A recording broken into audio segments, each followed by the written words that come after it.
Welcome, it's the Matt Sager Podcast, Friday, March 15th of 2019. Today is the long-awaited debut of Part 2 of Arrested Development Season 5 on Netflix, and I watched a couple of episodes, and it's not as though they're so awful that they merit dissection of, what made this so bad?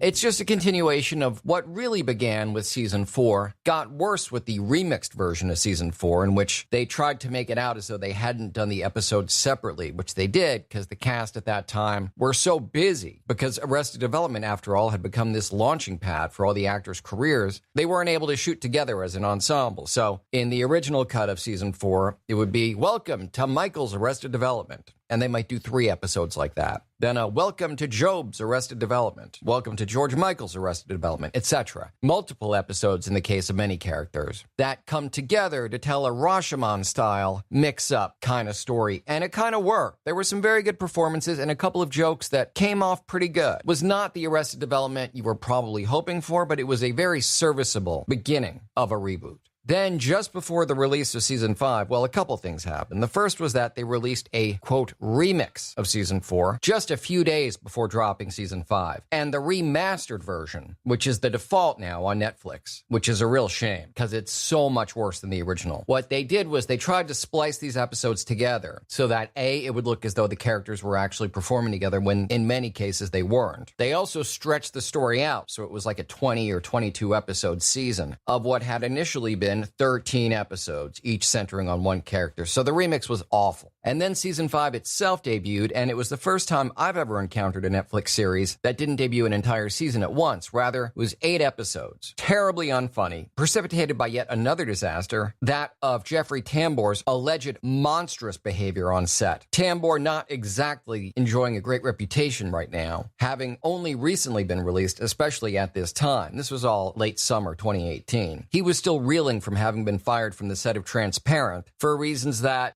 first he was accused of harassing one person one way, then more people came forward, and it was very clear he'd been a toxic presence on that set. Now, on Arrested Development, he somehow brought Jessica Walter, a tough, talented, professional actress who's been working in the entertainment business for, I think, like 60 years. A hardened woman who's seen and endured more than I could even imagine. She worked in the entertainment business when women weren't treated like people. And yet, Jeffrey Tambor's actions managed to reduce her to tears on the set. And then, just before Season 5 was released, the New York Times did an interview with many of the men and a couple of the women of Arrested Development. The men being everyone but Jeffrey Tambor, really. David Cross, Tony Hale, Will Arnett, Jason Bateman. That might be it for the guys. I'd have to go back and reread the article, which is frankly so upsetting, I'm not likely to do that. The women present were Aaliyah Shawkat, who plays Maybe, and Jessica Walter, who, of course, plays the vicious Bluth matriarch, Lucille Bluth. She does do the overbearing mother of dysfunctional characters quite well. It's almost become a niche for her between Arrested Development and, of course, Archer, although both of those series are so past their expiration date. I don't know that Archer can or should or will come back, and similarly, it is time to put the last nail in the coffin of Arrested Development. Season 5, Part 2 is airing. It is not even bad enough that it's fun. It's just like, I don't know who wrote this, who thought it would be funny. It's difficult to imagine that this is the same group of people who once, in much more trying circumstances when great original content was much harder to come by and even more difficult to get produced, had a 3-season run of being the best show on TV in the early 2000s. Somehow, in this day and age, in which you can really be bold, in which if you got a show that someone else made the mistake of canceling, services like Netflix are there to let you make a comeback. And the Bluths, who were Trump before there was a Trump, in the midst of all this political insanity,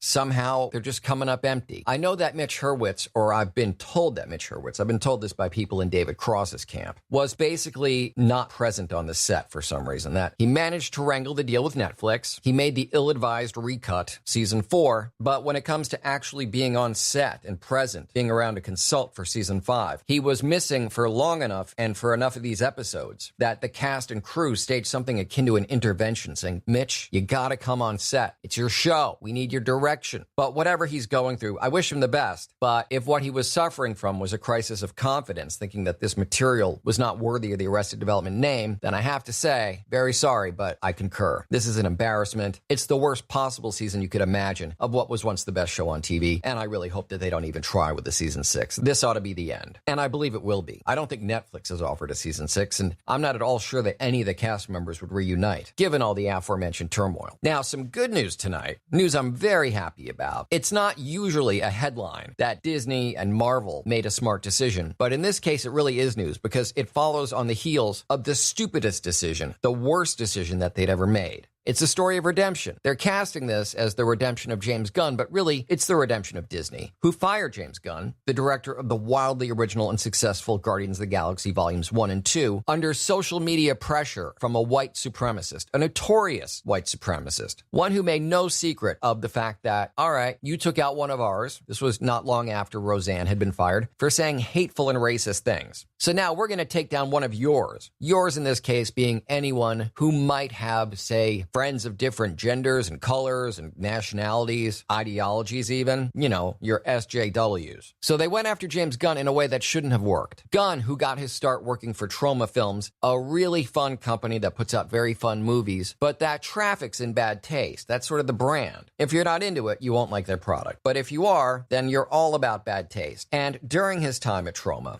a good decade before Marvel hired him, and Marvel and Disney were aware of this, he had a Twitter account, James Gunn, one that featured, I guess you could say this was on brand for Troma, although if he did this today, any company would have cut ties with him. But it was a different time. It was like 2006. And he posted several tweets that were, above all, not funny, but what was at issue for them. And again, Disney was aware of them before they hired him. They were certainly aware of it as they were enjoying the box office receipts and DVD and video on demand sales of Guardians Volume 2. Tweets which were, in addition to unfunny, really uncomfortable. Jokes about pedophilia and sexual violence. Really horrific stuff. Stuff that, rather than go to Disney and say, hey, before you hire me, I've got this history on Twitter, it is fairly easy to go over your social media past, find anything that's terribly unpalatable, stuff that maybe you thought was funny at the time but just definitely didn't age well, and remove it from your timeline. But perhaps because Disney was so fine with it to begin with, Gunn left his tweets up, and this white supremacist put a lot of pressure on Disney. I believe at the time, Disney was in the news all over the place because it was either their Disney Summit D3 or whatever it's called, or I think more likely it was during San Diego Comic-Con. And this guy just released screenshot after screenshot after screenshot, no context, not that any context would make these funny or particularly tasteful, but saying, hey, look at the hypocrisy. Liberal Hollywood won't fire James Gunn for these awful tweets. These 10, now 12-year-old tweets or something. But Roseanne calls one person of color a monkey, which, by the way, that was just the latest in what has been a stream of hatred out of her. But, you know, it's all about whataboutism and all about, hey, we're the aggrieved party. You call us out for being racist, but you don't call yourself out for your own bad taste jokes. So Disney did what they felt they had to, I guess. And they fired James Gunn, in the process nearly losing, among others, Dave Bautista, who plays Drax. He came forward. He was very public about it. He met with Disney brass and said, listen, if you hold me to my contract, I will phone in a performance as Drax. But I love James Gunn. I find this to be incredibly offensive. Not only that you'd fire this director, who I would not have signed a contract with you had it been another director, but that you would let him go under these circumstances, under pressure from a hate mob. But apparently, conversations continued. See, first of all, say what you will about James Gunn. He didn't get angry. He apologized, and he accepted his firing. And what's more, he apparently had conversations with a bigwig at Disney named Alan Horn, among other things, trying to help them find a replacement, giving them authorization to use his script, just killing them with kindness. Being a genuinely nice guy that I don't know him personally, but I know enough people who do, that I'm confident that he is this nice person. And listen, if I were fired from any job because of something a white supremacist said about me, the likelihood that I will take your call the next day as you seek my replacement, or you want me to walk you through how to handle my loss, chances are I will tell you to go fuck yourself. Now, I don't imagine any scenario in which I either A, have this damning social media history, because again, it's not hard to delete. And in my case, I just don't really have anything that outrageous. But if you cave to hatred, to a radical right-wing hate mob,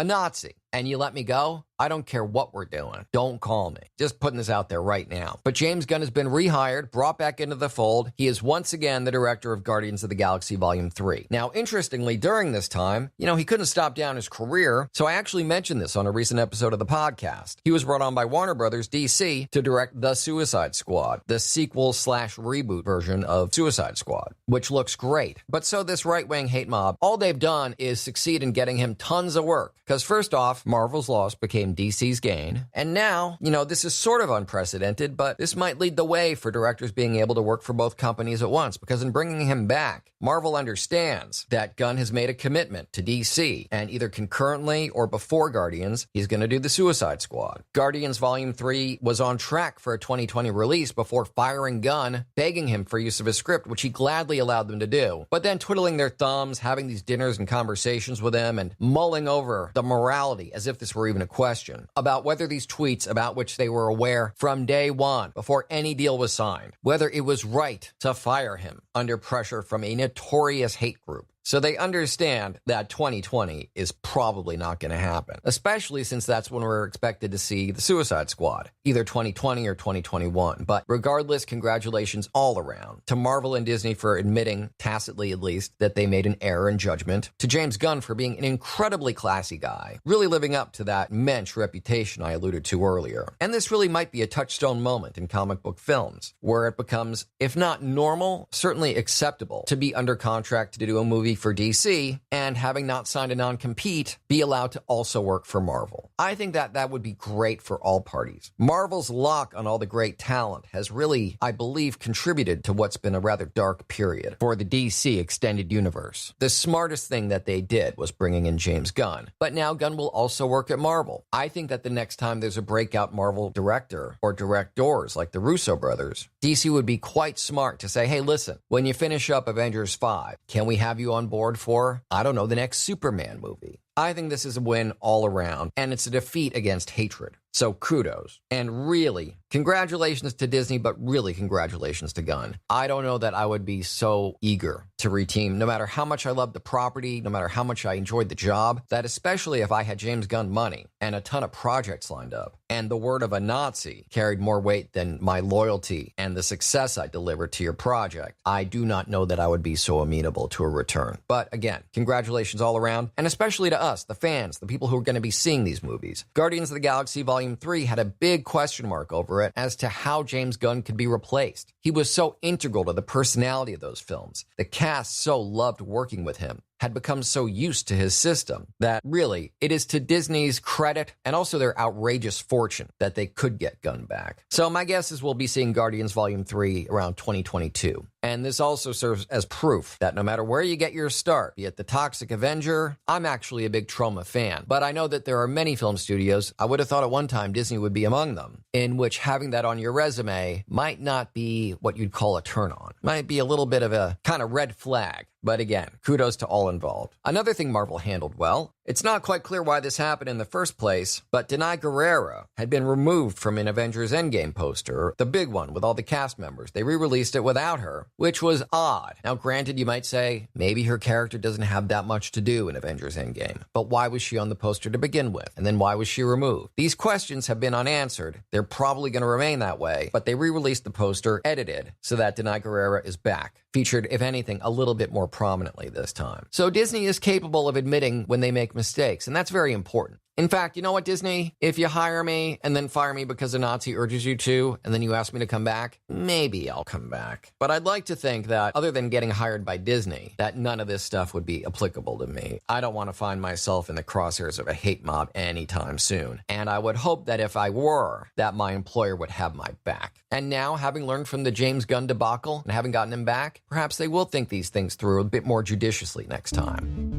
Have a great weekend, and get in touch with the Matt Sager Podcast. You can send me an email to matt@mattsager.com or call me at 646-535-4788. Also, in the links to tonight's podcast episode, check out my Patreon. It's patreon.com/Matt Sager, and my merch store from my very good friends at wehavemerch.com, where you can get Matt Sager Podcast t-shirts, hoodies, coffee mugs, and stickers, and they're all really cool. I've certainly gotten one of each, and I suggest you do the same. You can also get me on social media, where on Twitter I'm at Matt Sager, on Instagram I'm Real Matt Sager, and on Facebook, let's see, my personal page is The Matt Sager, my voiceover page is Matt Sager VO, and this podcast page, which you should certainly be liking, is facebook.com/Matt Sager Podcast. As for the rest, more social media handles and links, my articles and blog posts, my voiceover reels and contact info, and even archive back episodes of this podcast. You can find all that and more at my website, mattsagervoiceover.com.